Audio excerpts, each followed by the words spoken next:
tardes nuevamente. Hoy tocó algo raro, ¿no? Tenía que hacer la presentación y también el tema en esta tarde. Bienvenidos a todos, gracias Marcos y Sandra, ¿no es cierto? Ya con este tema casi que nos podríamos ir a casa, hacer una oración y cerrar aquí, pero hay algunas cositas que vamos a mencionar hoy acerca de ese amor de Cristo. El tema en esta tarde se llama amor vivo, tiene que ver un poquito con el lema, el amor vive, pero es amor vivo, ese amor de Cristo que está presente y viviendo en cada uno de nosotros cuando lo aceptamos y vivimos por fe con Él. Hay algunas cosas interesantes que se mencionaron en la canción y que forman parte de algún texto bíblico que vamos a leer también, así que muchas gracias por esta presentación. Simplemente en beneficio por allí de quienes no pudieron estar en noches anteriores, rápidamente, ¿no es cierto? Ezequiel nos habló el jueves acerca de ese camino solitario que tuvo que transitar nuestro Señor Jesús. Algo vamos a mencionar un poquito hoy acerca de alguna cosita allí de ese tremendo sacrificio que Jesús hizo por nosotros. Anoche Pablo nos hablaba acerca del amor que prioriza, poner prioridades en nuestra vida, cuán importante es que Jesús sea el centro de nuestra vida. Hoy por la mañana escuchábamos acerca del amor que promueve el poder, allí Sebastián nos estuvo hablando de eso, voy a mencionar alguna cosita también de eso, pero quiero centrarme en un texto que seguramente lo conocemos de memoria, quien quiera buscarlo en su Biblia puede hacerlo, está allí en el libro de Juan, en el capítulo 11 y el versículo 25, es el centro de nuestro mensaje en esta mañana, a pesar que vamos a ver otros textos, pero ya vean cuando lleguen allí, cuando yo lo mencione, que seguramente muchos lo saben de memoria. Dijo el Señor, yo soy la resurrección y la vida. El que cree en mí, aunque esté muerto, vivirá. Versículo cortito, pero cargado de enseñanza. Dice el Señor, Él es quien habla, yo soy la resurrección y la vida. Eso dice Cristo, ¿verdad? Y hay una promesa después, una promesa condicionada. Lamentablemente, no todos los que estén muertos van a vivir, sino ¿quiénes? Los que hayan aceptado a Cristo como su Salvador personal. El que crea en mí, dice el Señor, aunque esté muerto, morirá. Aunque esté muerto, vivirá. Y ahora sí quiero mencionar algo que hoy por la mañana se mencionó también, acompáñenme al libro de Mateo, se mencionó un versículo en particular, pero después quedó allí pendiente la respuesta a una pregunta muy interesante y que da pie también al comienzo de nuestro tema en esta tarde. El capítulo 10 de Mateo comienza con un versículo que lo leímos esta mañana, pero quizá alguno no estuvo, no lo recuerda, vamos a mencionarlo nuevamente, y es allí cuando Jesús envía a los 12 apóstoles, y entonces dice así, entonces llamando a sus 12 discípulos, les dio autoridad sobre los espíritus inmundos para que los echasen fuera y para sanar toda enfermedad y toda dolencia. Jesús está capacitando aquí a sus discípulos. Hace falta que ellos vayan a realizar una misión y para realizar esta misión tienen que estar capacitados. Habían vivido un tiempo con Jesús, habían visto cómo Jesús trabajaba, cómo hacía milagros, pero ahora recibieron el poder de parte de Él. Pero no mucho tiempo después pasa una situación que no encuentran explicación los discípulos. Yo la voy a contar un poquitito, la vimos hoy, está en el capítulo 17 de Mateo, allí un poquito más adelante. A partir del versículo 14, no vamos a leer todos los versículos, simplemente voy a mencionar algunos y vamos a leer el final, porque sí quiero detenerme un poquito en la pregunta que le hicieron los discípulos y aún más en la respuesta de Jesús. Había allí el subtítulo, aquí en Reina Valera 1960, que yo tengo, dice, Jesús sana a un muchacho lunático. Había un muchacho que estaba poseído por un espíritu demoníaco y su padre, imaginen el sufrimiento del padre, porque este espíritu lo atormentaba al muchacho de forma tal que lo hacía pasar por fuego, por agua, por supuesto quería destruirlo. Yo pensaba un poquito en la vida del padre, lo que sería la vida de ese padre, no solo lo que sufría, sino que ya no tenía vida propia él, porque su vida estaba puesta a disposición de proteger al hijo. No podía descuidarlo un momento justamente porque este espíritu inmundo lo iba a llevar a la muerte.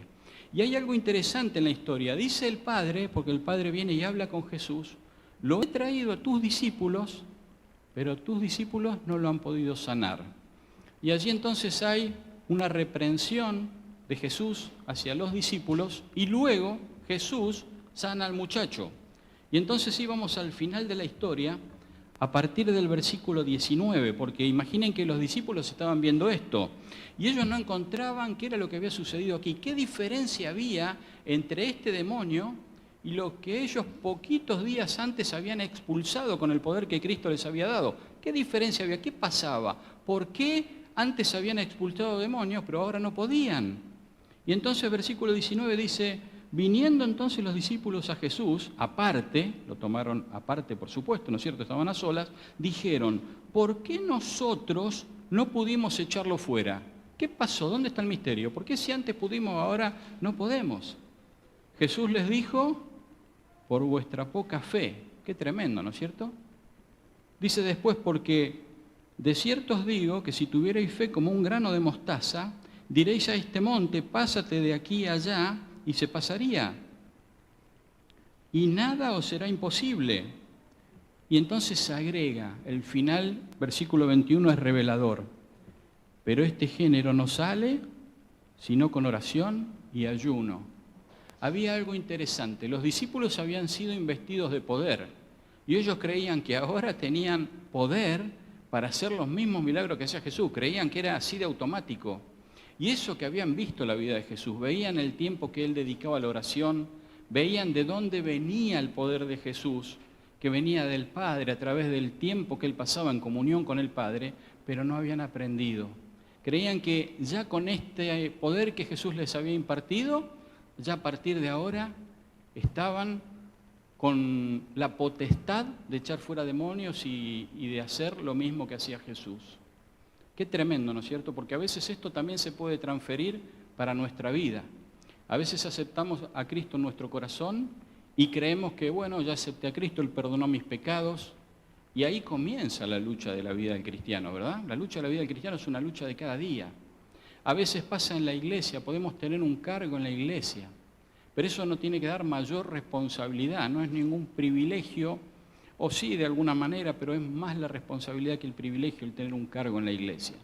Porque los líderes están para servir. Y para poder servir correctamente hay que buscar a Dios en oración cada día. Y entonces, dicho esto, ahora sí podemos ir al texto central de esta tarde, que está allí en Primera a los Corintios, en el capítulo 15. Los invito a que me acompañen allí. Y vamos a ver aquí un tema con el que Pablo tuvo que lidiar en la iglesia de Corinto.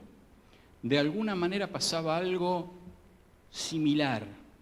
No se trataba de poder, pero se trataba de otra cosa.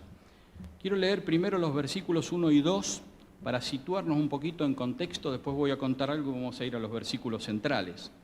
Dice en el versículo 1, dice Pablo a los Corintios, además os declaro, hermanos, de evangelio, el evangelio que os he predicado, el cual también recibisteis, en el cual también perseveráis, por el cual asimismo, si retenéis la palabra que os he predicado, sois salvos. Si no, creísteis en vano.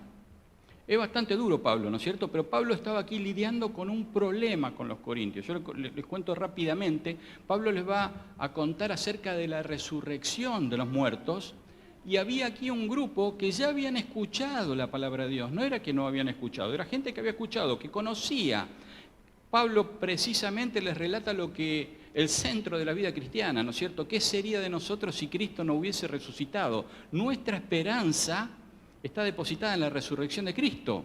Nuestra victoria es la victoria de Cristo, es la victoria sobre la muerte y su resurrección. Pero había algunos hermanos que a pesar que habían escuchado la palabra no la habían retenido. Y aquí quiero hacer una breve pausita para decir algo. Hay gente que por allí dice, yo leo la palabra de Dios, pero no retengo, ¿no es cierto? Leo, estudio, no sé si a alguno le pasa, pero no tengo memoria, me olvido. No es de eso que está hablando aquí el apóstol Pablo.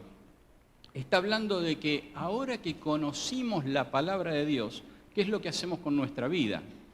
Yo quiero contar algo rapidito de mi vida. Yo conocí a Dios, tuve una experiencia con Dios ya grande. Tenía 28 años cuando me bauticé.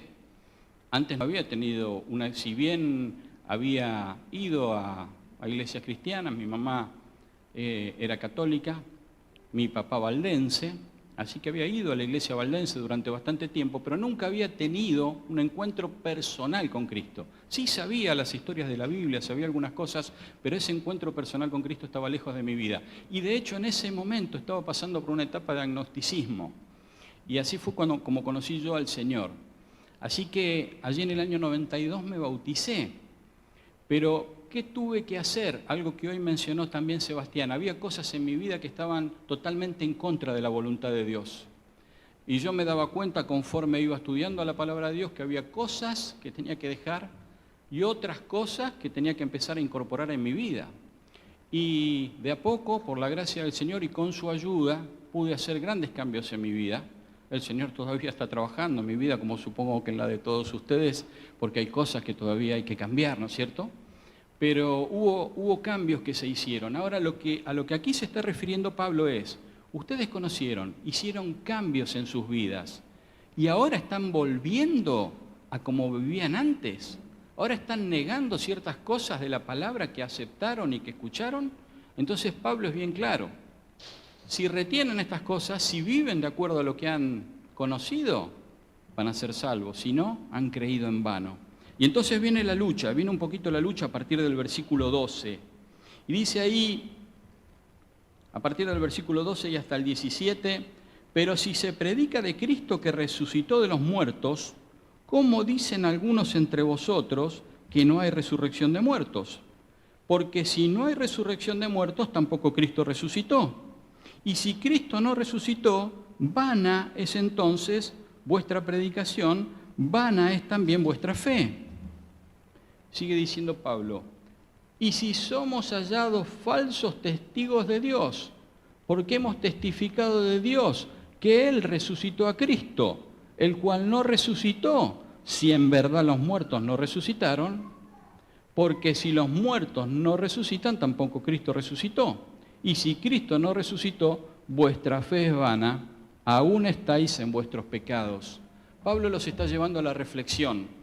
¿Cómo que Cristo no resucitó? ¿Cómo que no creen en ese Cristo vivo que es el centro de todo el Evangelio? Realmente están equivocados, se están poniendo en una posición en contra del Evangelio, podríamos decir, ¿no es cierto? Había algunas personas que estaban decididamente en contra, impulsadas por un espíritu que por supuesto no era el de Dios. Y Pablo los lleva a razonar y a decirles que el verdadero cristiano basa su fe en la resurrección de Cristo. Y a partir de allí, claro que hay resurrección. Los muertos en Cristo, como hemos leído, van a resucitar. Los que han creído en Cristo y los que hemos creído en Cristo vamos a resucitar.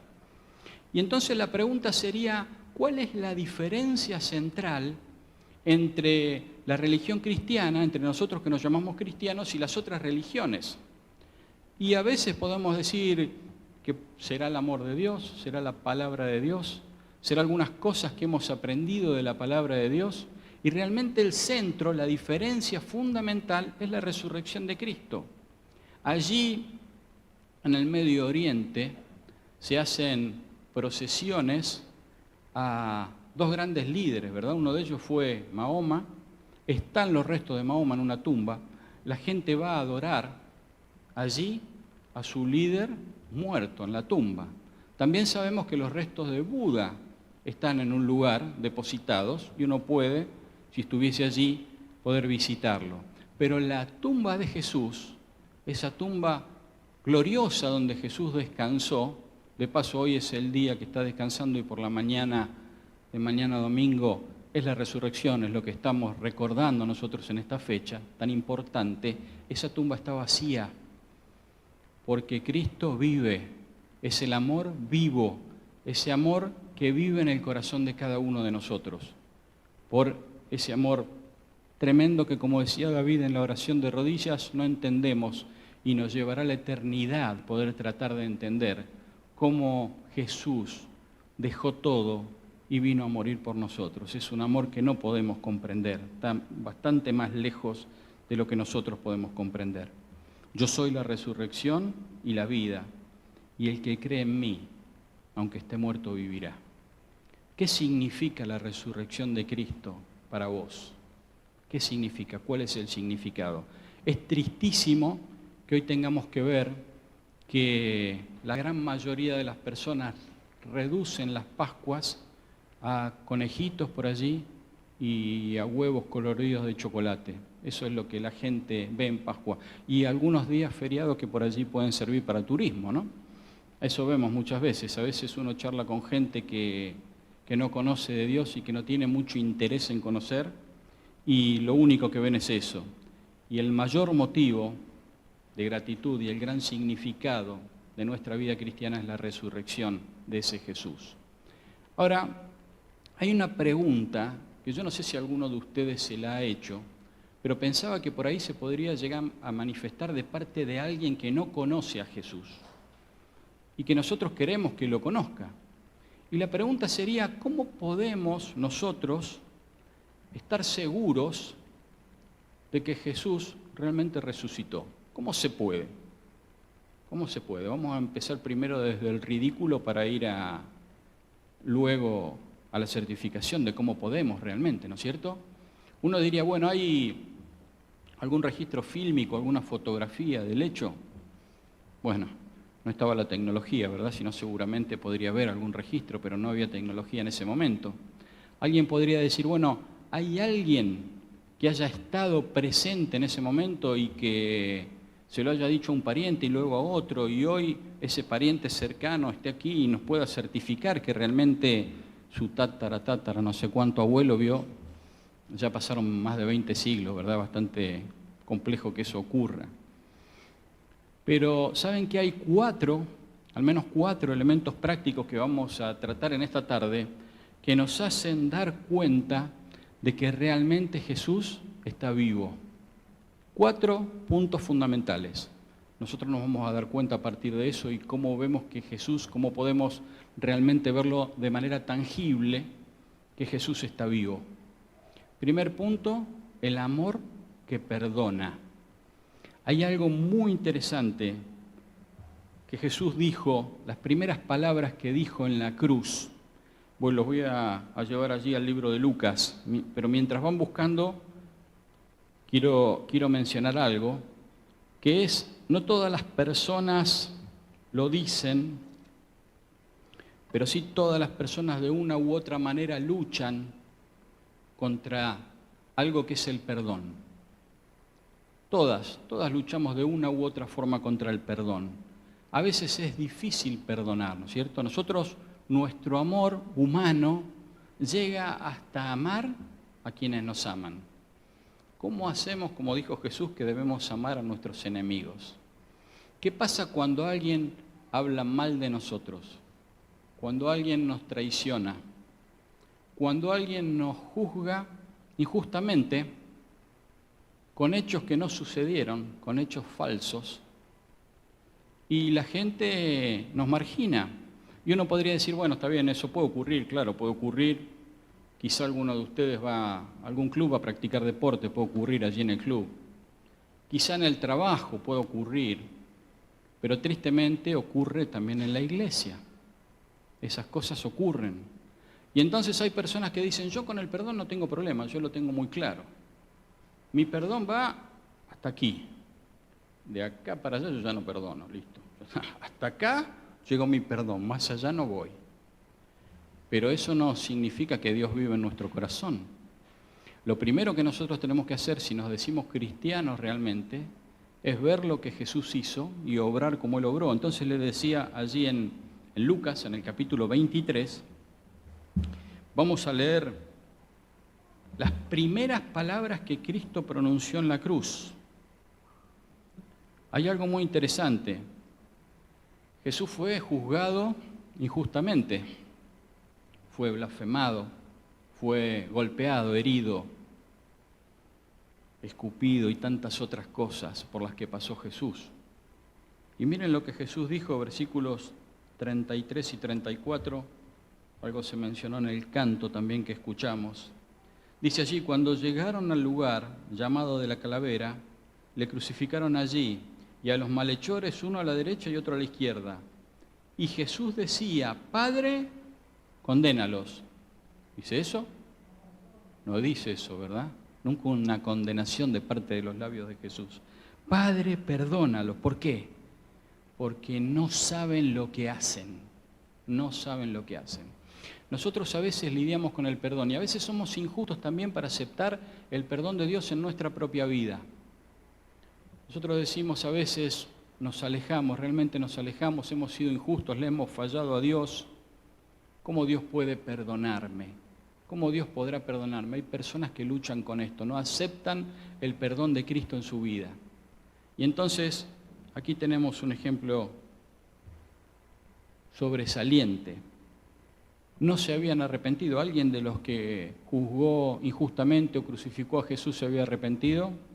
Ninguno. ¿Alguno había pedido perdón? Ninguno tampoco. Y sin embargo, antes de que esto ocurra, Jesús ya los perdonó. ¿Cómo no nos perdonará a nosotros si realmente nos arrepentimos y perdonamos?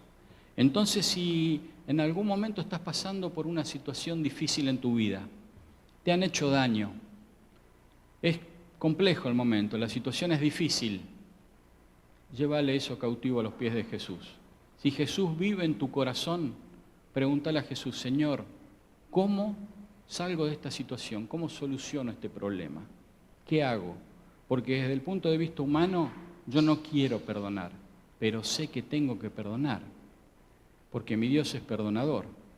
Y hay un punto interesante, nada va a salir bien en tu vida, absolutamente nada, hasta que no puedas pronunciar esta misma oración que pronunció Jesús. Padre, perdónalos. Hasta que no podamos actuar de esa manera, porque si nosotros no perdonamos a quienes nos ofendieron, ¿cómo Jesús va a perdonar nuestras ofensas? Pero la única forma de que podamos perdonar es Cristo viviendo en nuestro corazón. Y si ya has logrado esto, si por allí ya te ha pasado en algún momento que has pasado por una situación difícil, hay algunos que por allí lo logran antes que otros. No todos somos iguales.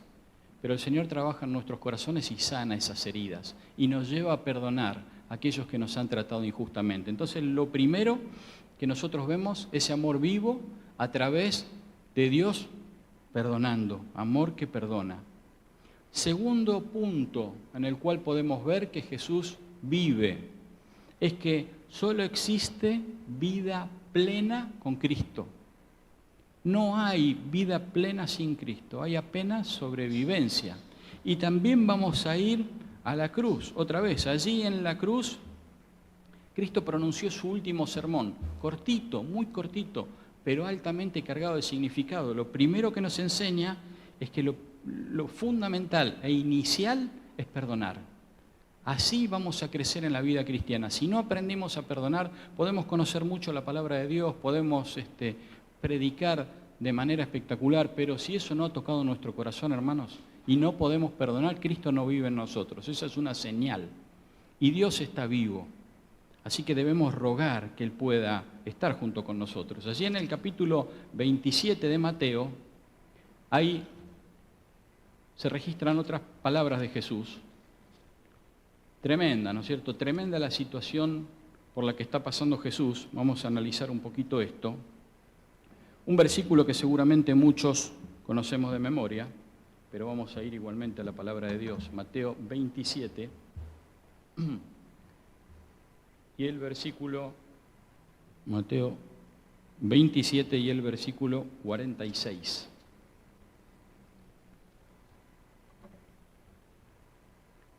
Dice así, cerca de la hora novena, Jesús clamó a gran voz diciendo, Elí, Elí, lama sabactani. Esto es, Dios mío, ¿por qué me has desamparado? Miren lo que Jesús estaba sufriendo en la cruz. Es tremendo, no podemos imaginarlo. Podemos haber estado quizá en algún momento en alguna situación de sufrimiento. Pero este sufrimiento tremendo por el que Jesús pasó, este es un sufrimiento que nadie nunca pasó en este mundo y tampoco nadie nunca pasará. Es un sufrimiento que solo pasó Jesús. El pecado había hecho tal grado de separación que el Padre estaba allí, ¿verdad? Pero Jesús no podía verlo. Por eso dice, ¿por qué me has desamparado? Había un muro de separación entre Jesús y el Padre. Ese muro de separación era el pecado. Yo no sé si ustedes ya pensaron alguna vez cuando por allí nos separamos de Jesús. ¿Qué nos separa? El pecado. ¿A qué distancia estamos de que Jesús esté otra vez en nuestro corazón? A la distancia de una oración. Nos arrodillamos, confesamos nuestro pecado, somos perdonados y otra vez Jesús está en nuestro corazón. Pero ahora, ¿cómo Jesús, con una vida sin pecado, nunca había hecho nada, vivió una vida perfecta, pero resulta que ahora le está cargando los pecados de toda la humanidad de todos los tiempos? ¿Cómo Jesús podía confesar esos pecados si Él no los había cometido? Entonces Él estaba allí clavado en la cruz como el peor de los pecadores de todos los tiempos, porque había asumido la carga del pecado, la culpa del pecado. A pesar que Él era sin culpa, asumió toda la culpa. Y entonces pasó algo impresionante. ¿Saben ustedes que los romanos eran gente muy cruel? El hecho de crucificar a alguien no lo mata inmediatamente. Hay una herida en la mano, hay una herida en los pies, ninguna de las dos son heridas mortales. Entonces las personas permanecían días en agonía en la cruz hasta que morían. Era terrible. ¿Por qué murió Jesús tan rápidamente? No fue por el sufrimiento físico. Alguien dirá, por la lanza que le clavaron, esa lanza fue posterior a la muerte. ¿Por qué murió Jesús? Murió por el peso del pecado. Fue tal el peso del pecado, fue tan grave la separación del Padre, ellos habían vivido una comunión por la eternidad. Y ahora Jesús se estaba separando y no tenía seguridad de lo que pasaría en el futuro. No había seguridad. Jesús no tenía la seguridad de la resurrección en ese momento. Era tal ese sentir en Jesús que murió, podríamos decir, de pena, de ese pecado terrible que lo separó del Padre. Por eso murió Jesús. Por eso nos cuesta entender el amor de Jesús cuando pensamos estas cosas. El creador de todo, el dador de la vida, viniendo a este mundo, dejando sus poderes, viviendo como un hombre despreciado, condenado a lo sumo, maldito, ¿verdad? Maldito el que es colgado de un madero, así murió Jesús. Qué amor tremendo, qué tremendo amor. Solo existe vida plena con Cristo. Quienes viven separados de Jesús no podrán entender esto nunca. Quienes hemos tenido una experiencia personal con Jesús sabemos lo que fue nuestra vida antes y después de conocerlo a Cristo. Sabemos que esa paz que inunda el corazón y ese anhelo y esas ganas de vivir y de contar este mensaje para que otros lo conozcan, eso solo ocurre con un Dios vivo habitando en nuestro corazón. Es otra evidencia de que Jesús está vivo. Primera evidencia, dijimos, el amor que perdona. La segunda, solo existe vida plena con Cristo. La tercera, el amor que se cuida. Miren, hay una cosa que ocurre muy a menudo entre los seres humanos y es la desconsideración. Somos desconsiderados, somos malos. A veces ofendemos, a veces herimos a las personas, pero si vamos un poquito más allá, ¿cuándo fue la última vez que le diste un abrazo a tu mamá y le dijiste que la amabas? ¿Cuándo fue la última vez, si tu mamá está lejos, que hablaste con ella o que le mandaste un mensaje? ¿Cuándo fue la última vez? A veces decimos, bueno, estamos muy ocupados, mucho trabajo, la familia, tantas cosas por hacer. Miren, si había alguien que estaba cargando esta pena tremenda que es la que estamos diciendo y allí ocupado en lo que le estaba pasando, era Jesús. Él sí que estaba en esta situación, pero en esa situación Él vio a alguien que estaba allí, abajo en la cruz, que tenía el corazón partido, casi como lo tenía él. Estaba sufriendo muchísimo, casi como estaba sufriendo él. Y yo no sé aquí si hay... Yo la verdad no puedo entender ese sufrimiento porque soy padre, no soy madre. Y las madres entienden perfectamente esto, ¿no es cierto? Cuando un hijo sufre, las madres tienen un sexto sentido. Yo veo cuando mis hijos ya son grandes, pero cuando eran más chicos y tenían fiebre, mi esposa prácticamente no dormía. Estaba todo el tiempo, y yo debo confesar que me dormía. Si mi esposa no me despertaba, no dormía, ¿no es cierto? Ahora las madres no se duermen, están allí presentes cuando hay un problemita en la vida de su hijo, una cosita pequeña. Pero aquí, imaginen lo que estaba ocurriendo. La madre viendo a su hijo allí crucificado, viendo a su hijo en agonía y no pudiendo hacer absolutamente nada por él. Qué situación tremenda. Ahora, en esa situación, en ese momento difícil, Jesús que está allí, ve a su madre y ve también al discípulo amado, a Juan, ese amigo con quien pudo tener charlas, con quien no tuvo con otras personas, ¿verdad? Pudo abrir su corazón para Juan como no pudo hacerlo con otros. Juan también estaba sufriendo y entonces ahora su madre se iba a quedar sin hijo y Juan se iba a quedar sin un amigo. Y allí en la cruz, Jesús lo mira a Juan y le dice, hijo, he aquí tu madre, madre, he aquí tu hijo. Ahí en esa situación difícil, Jesús considera el dolor de otros. Él estaba sufriendo más que nadie, pero considera el dolor de otros. Y ahora su madre tiene un nuevo hijo que la puede ayudar y sabíamos que en ese momento una madre que quedaba sola, era difícil la vida, ¿no es cierto? Aquí ahora tiene a Juan, y Juan que perdió un amigo, que pierde su gran amigo, ahora tiene una madre. Qué interesante, ¿no? Qué interesante cómo trabaja Jesús. Tuvo tiempo para considerar la situación y el sufrimiento de otros, aun cuando su sufrimiento era mayúsculo. Entonces dijimos, en primer lugar, el amor que perdona. En segundo lugar, solo existe la vida plena con Cristo. En tercer lugar, ese amor considerado, ese amor que considera a los demás y que pone a los demás incluso por encima de uno mismo. Eso es indicio de que Jesús vive en nuestro corazón. Si estas cosas pasan en tu vida, son señal de que Jesús está vivo y vive en tu corazón. Y la última, un amor perseverante, un amor que no se rinde. Acompáñenme, por favor, al libro de Juan, al capítulo 19, para ver algo que también conocemos de memoria, ¿verdad? Pero lo último que el Señor dijo allí en la cruz está registrado por Juan, justamente, que estaba allí presenciando. Juan, el capítulo 19 y el versículo número 30, dice allí, cuando Jesús hubo tomado el vinagre, dijo, consumado es. Y habiendo inclinado la cabeza, entregó el Espíritu. Estas fueron las palabras de Jesús, consumado es.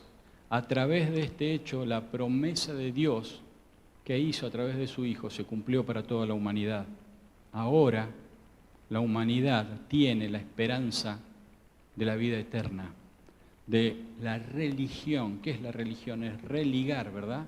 Volver a conectar esto que se había roto. El pecado había roto, había causado separación entre Dios y el hombre, pero ahora Jesús une nuevamente al hombre con Dios a través de su vida y por medio de su sangre. Él concluye con esto el plan de ofrecer el rescate para la vida humana. Qué interesante.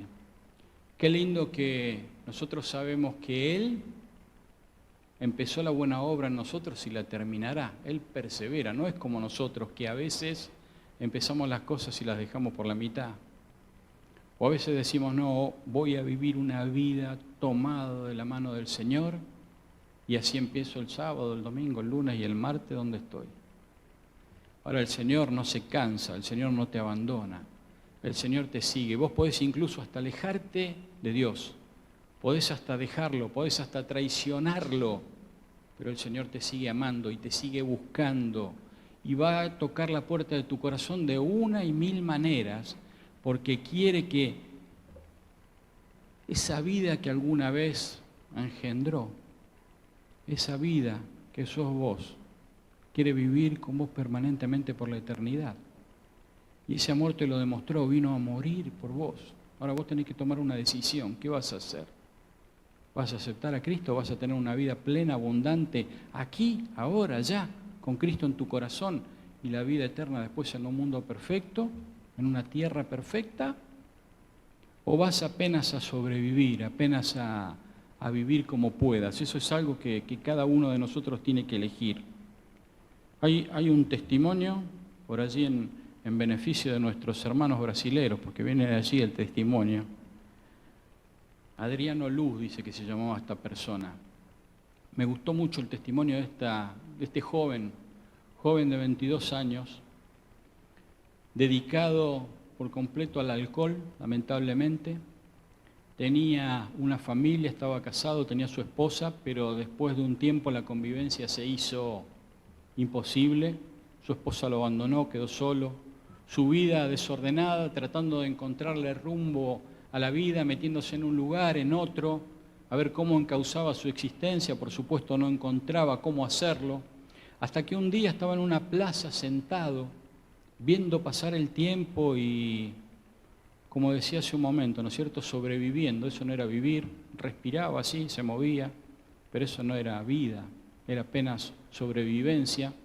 Y unos jóvenes se acercaron a él y con una sonrisa le contaron acerca de ese Dios vivo que nos ama, que nos perdona, que está dispuesto a llevarnos de nuevo a sus pies. No importa cómo vivimos antes, no importa lo que hicimos.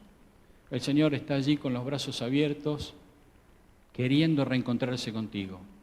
Y esto fue para él algo impactante. No lo había escuchado nunca. Le llamó poderosamente la atención el mensaje, pero a su vez la manera cariñosa en la que estos jóvenes se acercaron y le dieron el mensaje.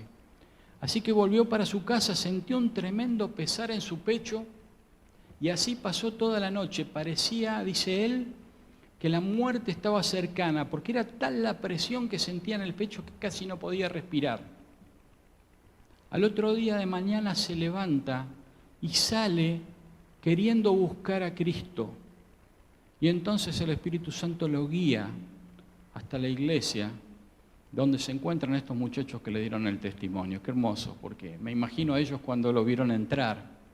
Pero dice que Adriano entró y escuchó una música, ya la estaba escuchando desde afuera, pero cuando entró, dice que esa música golpeó en su pecho de una manera tal que lo liberó de esa presión que estaba sintiendo.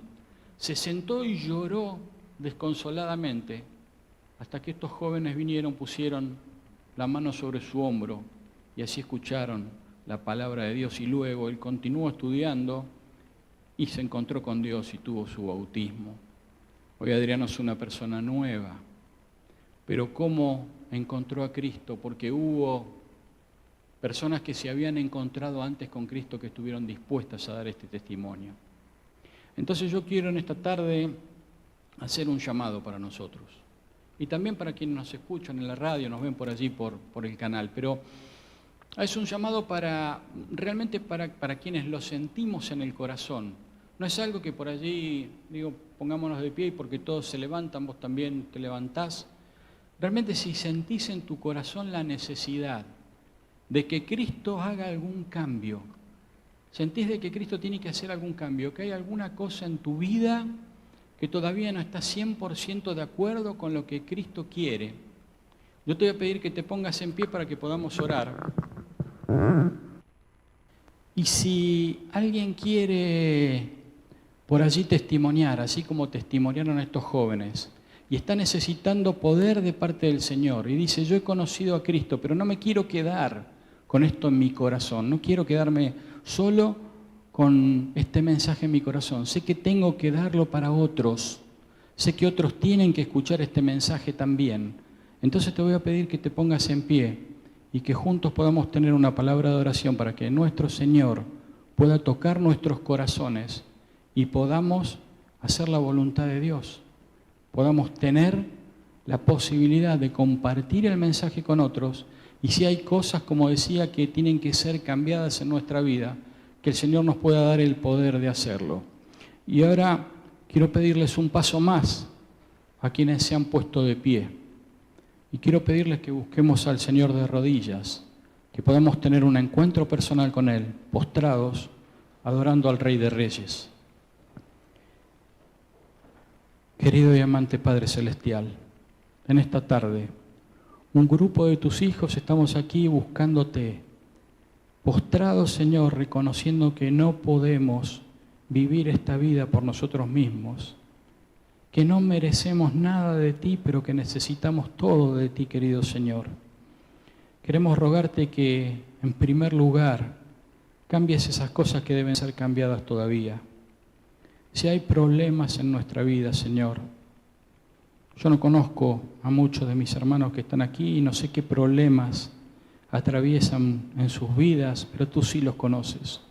Tú sabes la necesidad de cada uno de nosotros, sabes por qué clamamos, sabes lo que necesitamos. Entonces queremos rogarte, por favor, Señor, que pongas tu mano sobre nosotros, que nos bendigas, que perdones nuestras faltas, nuestros pecados, que nos capacites, Señor, porque no solo queremos la bendición para nosotros y para nuestras familias, sino que queremos llegar a las personas que están allí afuera, a las personas que no te conocen, a las personas que nosotros sí conocemos y que necesitan de ti. Por favor, Señor, danos la sabiduría, las palabras justas para llegar a ellos, pero también que tu Santo Espíritu pueda trabajar en sus mentes, en sus corazones, que estén aptos para recibir la palabra cuando nosotros lleguemos con tu mensaje. Querido Señor, también queremos rogarte por la marcha de la iglesia, no solo por nuestra querida iglesia de Malvinas, sino por todas las iglesias del mundo. Necesitamos dar a conocer tu mensaje, tu venida está pronta. Ayúdanos, Señor, a poder hacer esta tarea y que cuando tú vengas en los cielos con gran poder y gloria, ninguno de nosotros falte. Estemos todos allí juntos con nuestras familias, nuestros seres queridos, nuestros amigos, Señor, todas las personas que queremos ver en el cielo. Por favor, Señor, son favores que te pedimos sin merecerlo, en los méritos de Jesús. Amén.